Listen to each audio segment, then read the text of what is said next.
Living in a motorhome sounds like freedom, the open road, and endless views. And yeah, it can be that dream.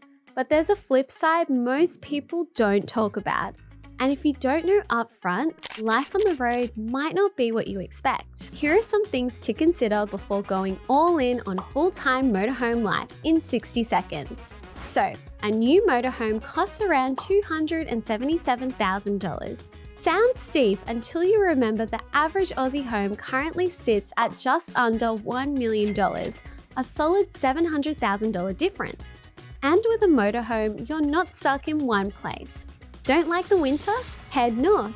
Want ocean views? Park by the beach. Your postcode becomes wherever you pull over.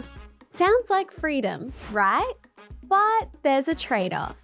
Space is limited, really limited, like tiny house on wheels limited. When it rains, you'll feel it. And if your motorhome breaks down, you're not just stranded, your house is too. Repairs can take weeks. Costs can creep up fast, and let's not forget fuel, maintenance, rego, and motorhome insurance. Not deal breakers, but not free either. Full-time motorhome life is a balance. You might save on rent, but spend more on fuel, maintenance, and repairs. You might gain freedom, but sacrifice space, storage, and stability. It's not for everyone, but for the right person, it might be worth it. Into straightforward explainers like this? Hit subscribe for more.